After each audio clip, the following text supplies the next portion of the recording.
ओंकारं बिन्दुसंयुक्तं नित्यं ध्यायन्ति योगिनः कामदं मोक्षदं चैव ओंकाराय नमो नमः।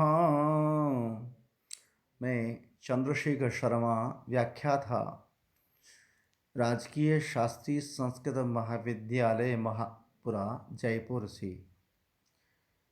बच्चों, मैं आज धर्मशास्त्री कक्षा में शास्त्री द्वितीय वर्ष का द्वितीय पत्र का अध्यापन कार्य कराने जा रहा हूँ।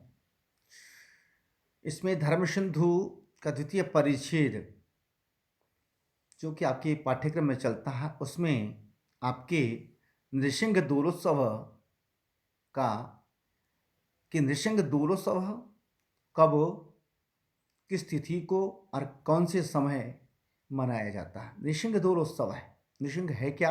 तो कहते हैं नृसिंह नरसिंह, मनुष्य, और सिंह भगवान नरसिंह जो जयंती मनाई जाती थी। मैंने आपको पहले बताया था कि इस प्रकार के नृसिंह भगवान का झूला उत्सव मनाया जाता है। ये कब हो? तो कहते हैं चैत्र शुक्ल चतुर्दश्याम नृसिंहस्य दोलोत्सव भवति। चैत्र शुक्ल चतुर्दशी तिथि में भगवान नृसिंह का दोलोत्सव मनाया जाता है, झूला उत्सव मनाया जाता है। अत्रैव यहीं पर चतुर्दशी तिथि में ही श्री शिवस्य एकवीराया भैरवस्य च दमनकहि पूजनम। यहीं पर श्री शिवजी की एक वीरा का और भैरव की, दोनों की क्या किया? दमनकहि। दमनक क्या होता है? एक प्रकार की वनौषधि है। उस वनौषधि के द्वारा पूजा की जाती है। कहते हैं अत्र चतुर्दशी पूर्वेद्धा अपराह्न व्यापिनी ग्रह्या। यहाँ पर इस कार्य में चतुर्दशी तिथि जो है पूर्वविद्धा, पूर्व तिथि युक्त अपराह्न काल में रहने वाली ग्रहण करनी चाहिए।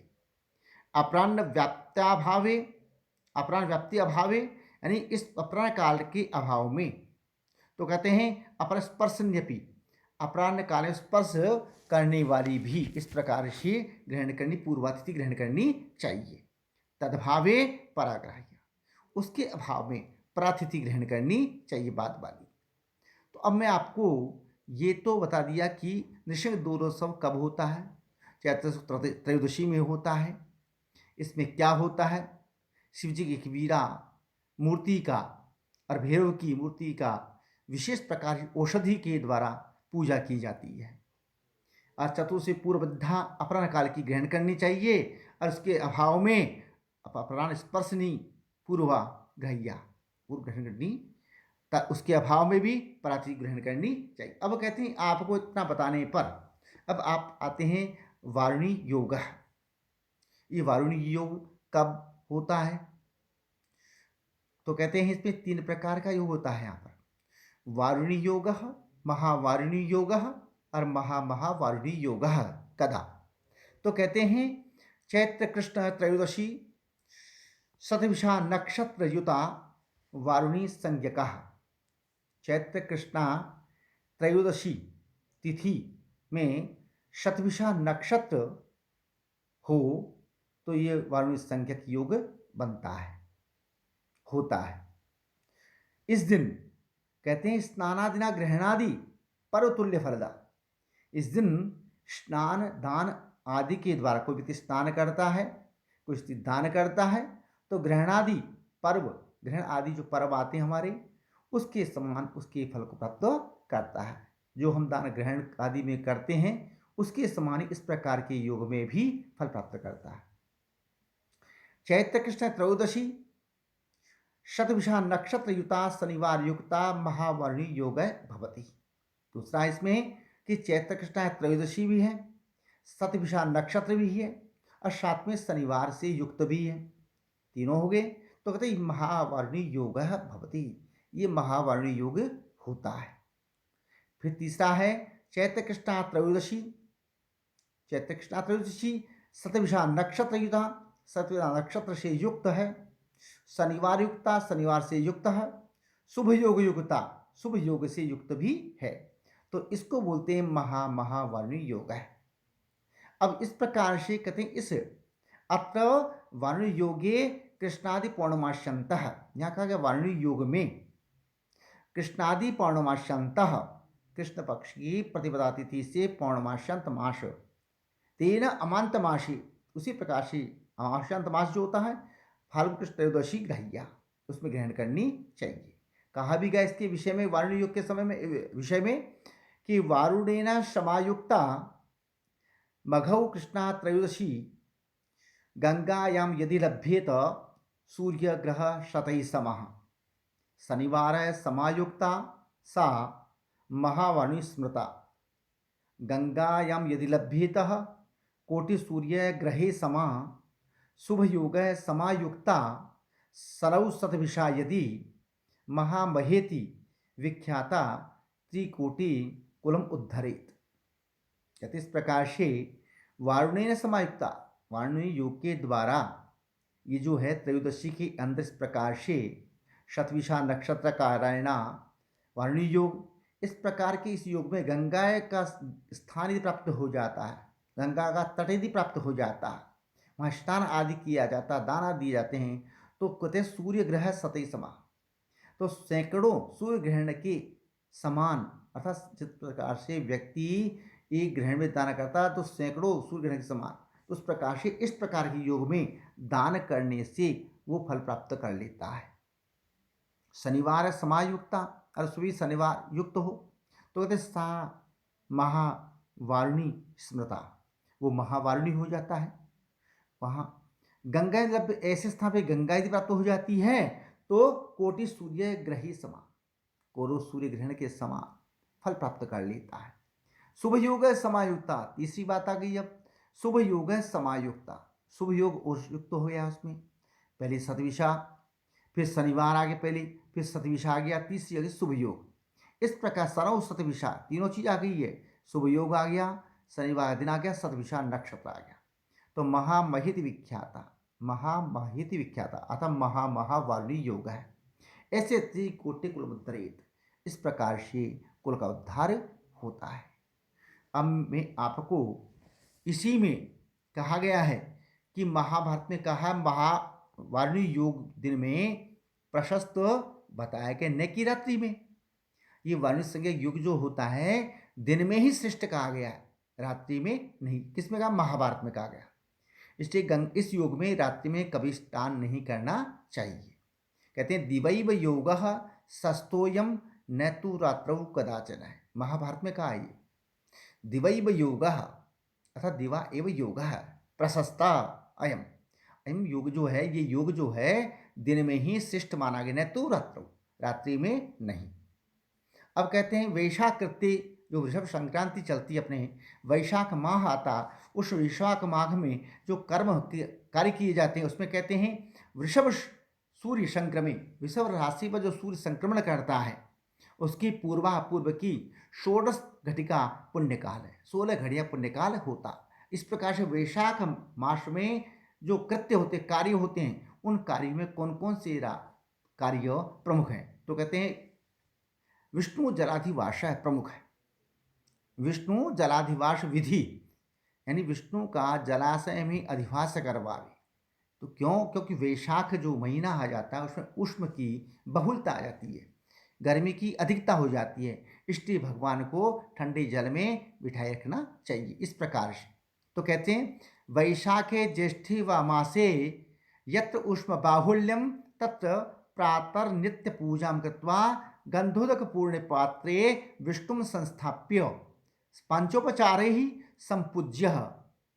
कहते हैं वैशाख में अथवा ज्येष्ठ मास में, यत्र यस्मिन दिने, इसमें भी कोई से दिन नहीं, ये चाहे जो ले लो, लेकिन मुख्यतः कहते हैं यस्मिन उष्म बाहुल्यम, जिस दिन गर्मी की अधिकता हो भी, तत्र वहाँ पर प्रातः नित्य पूजा करता, प्रातः का नित्य पूजा करके गंधोदक पूर्ण पात्रे, गंधोदक युक्त पूर्ण पात्र में, जिसमें जल भरा हुआ हो, गंध है उदक है, गंध बोलते हैं इसी पर, गंध है जिस है उस गंधोदक जिसमें सुगंध इत्यादि वगैरह डाल के जल में, उस पूर्ण पात्र में विष्णु संस्थाप्य, वहाँ विष्णु को स्थापित करके पंचोपचारी संपूज्य है, पंच उपचारों के द्वारा उनकी पूजा करके,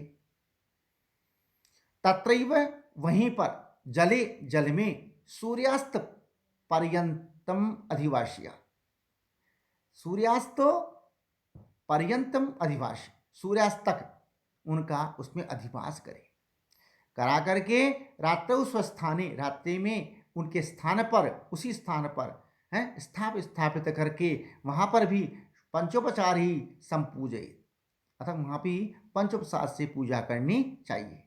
तेना तीर्थोदकेन, देखिए उसके द्वारा, किसके, उस तीर्थ जल के द्वारा जिससे हमने भगवान को जल में अधिवास का, उस जल से, उसका नाम हो गया तीर्थोदकेन, तीर्थ जल हो गया उसका नाम। उस जल के द्वारा गृहदारादियुतम आत्मन पावेत, उस जल के द्वारा घर के अंदर, घर को भी, अपने परिवार के सदस्यों को भी, और स्त्री पुत्र आदि सबको, और साथ में आत्मान स्वयं को भी पवित्र करना चाहिए। एतच्च, यह जो है कौन कर्म, एतत् कर्म, जो ये कर्म है, द्वादश्याम दिवान कार्य, द्वादशी में दिन में कभी नहीं करना चाहिए।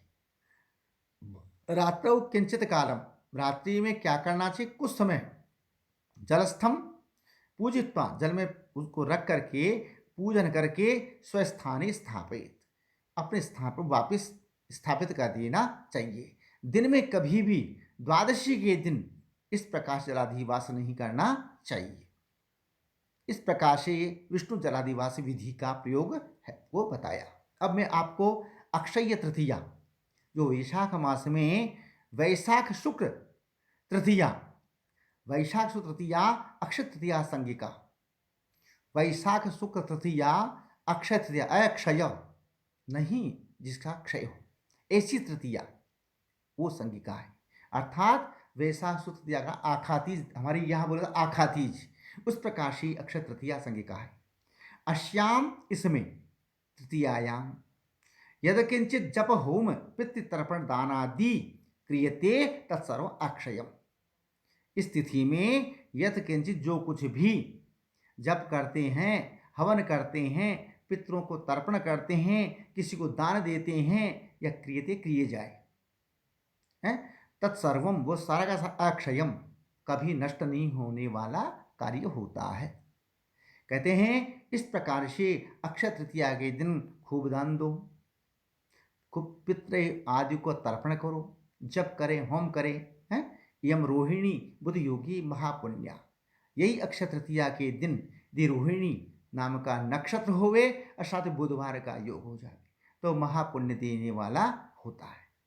कहते हैं अस्याम जब होमादिगत्येपि अक्षयम फलम आपनोति, इसमें भी जब होम आधिक्य करने पर भी अक्षयम फलम, नहीं नष्ट होने वाले फल को प्राप्त किया जाता है, प्राप्त होता है। यम कृत युग से आदि तिथि, अब कहते हैं यह जो है अक्षय तृतीया कृत युग से आदि, कृत युग की आदि तिथि है, कल्पादि ये आती और मनवादी यही, तो इस प्रकार कल्पातिथि है ये। इस प्रकार से यहाँ कर दिया कृत युग से आदि, पूर्व तिथि, प्रथम तिथि बोलते हैं इसको। अत्र युगादि श्राद्धम अपिंडकम अनुष्ठेयम, यहाँ पर भी इस तृतीया के दिन क्या करना चाहिए, युगादि श्राद्धम अपिंडकम, पिंड रहित श्राद्ध करना चाहिए, अनुष्ठान करना चाहिए, किसका, पिंड रहित श्राद्ध के द्वारा। श्राद्ध असंभव है, यदि श्राद्ध असंभव है, श्राद्ध की संभावना नहीं होने पर तिल तर्पणम अपि अत्र कार्य, यहाँ तिल तर्पण का कार्य भी करना चाहिए या करें।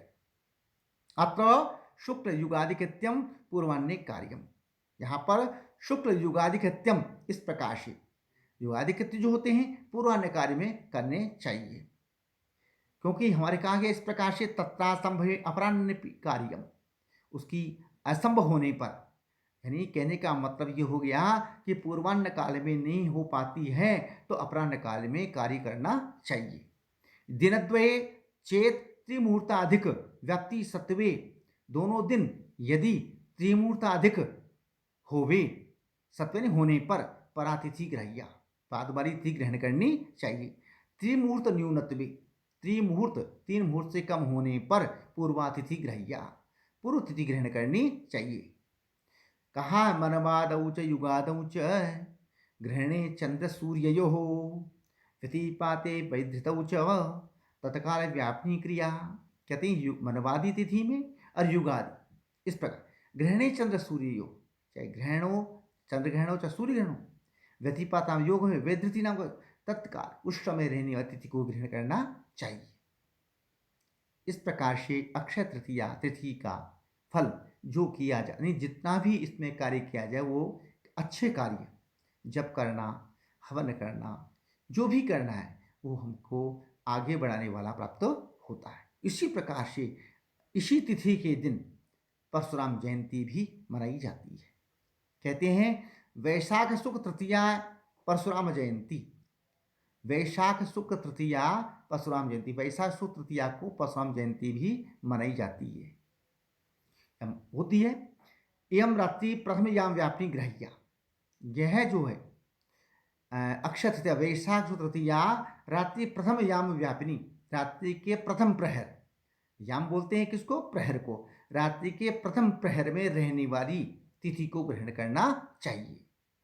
कहते हैं पूर्वेद्यु एव प्रथम याम व्याप्तो पूर्वा, पूर्वेद्यु एव पूर्व दिन एव, पूर्व दिन में ही प्रथम याम व्याप्तो प्रथम प्रहर में होने पर पूर्वातिथि ग्रहण करनी चाहिए। दिनद्वये दोनों दिन, रात्रि प्रथम यामे सामेन वैषम्येन वा एक देश व्याप्तो परा, कहते हैं दिनद्वये, आज फिर कल भी है, तो रात्रि प्रथम यामे, रात्रि के प्रथम प्रहर में सामेन साम्यता से, वैषम्यन वैषम्यता से विषमता से, अथवा एक देश व्याप्तो एक स्थान पर रहने पर परातिथि ग्रहण करनी चाहिए। अत्र प्रदोषे परशुरामम संपूज्य अर्घ्यम दद्यात्, यहाँ कहा गया प्रदोषे, प्रदोष काल में भगवान परशुराम को, यानी भगवान परशुराम की पूजा करके उनको जलदान करना चाहिए। जैसे जलदान का मंत्र कहा गया, जमदग्नि सुतो वीरा क्षत्रियंत कर प्रभो गृहाणार्घम मया दत्तम कृपया परमेश्वर, कहते हैं जमदग्नि सुतो वीर है, हे जमदग्नि के कौन पुत्र, वीर कैसे हैं, योद्धा, क्षत्रियंत्र जो पापी थे इस प्रकार के उनका अंत करने वाले, हे प्रभु गृहार्घ मया दत्तम, मेरे द्वारा जो दिया जा रहा है प्रभु आपको, उस अर्घ को स्वीकार करो, ग्रहण करो। कहते हैं भविष्य में कहा गया वैशाख शशि पक्षे तृतीयायाम पुनर्वसौ निशाया प्रथमे यामे रामख्य समय हरि स्वच्छके स्तरगृहे युक्ते मिथुने राहु संस्थिते रेणुकायस्तु योगर्भात् अवतीर्णो हरिस्वयं, कहते हैं वैशाख स्थित वैशाख माह के शुक्ल पक्ष में तृतीया के दिन पुनर्वसु नाम के नक्षत्र में निशाया प्रथमे यामे, रात्रि के प्रथम प्रहर में रामाख्य समय हरि, इस प्रकार राम परशुराम जी राम का परशुराम के नाम से इस प्रकार से भगवान हरि ईश्वर विष्णु अवतार लिया। स्वच्छ गई सड़ गृह युक्ते, उच्च के जो 6 ग्रह थे उस प्रकार से मिथुन राहु संस्थे, अब ये लो सा मिथुन राशि पर राहु तो उच्च का होता है, इस ऐसे समय में रेणुकायास्तु गर्भस्तु, रेणुआ माता है, किसकी माता है, ये परशुराम जी की माता है, तो रेणुकायास्तु यो गर्भात्, जो भगवती माँ रेणुका के गर्भ से भगवान स्वयं हरि ने अवतार लिया। इस प्रकार से मैं आपको ये परशुराम जयंती के विषय में बताया, मैंने आपको अक्षय तृतीया के विषय में, जो दोनों ही वैशाख शुक्ल तृतीया के दिन मनाई जाती है, उधर अक्षय तृतीया भी और साथ में परशुराम जयंती भी। हरिओम।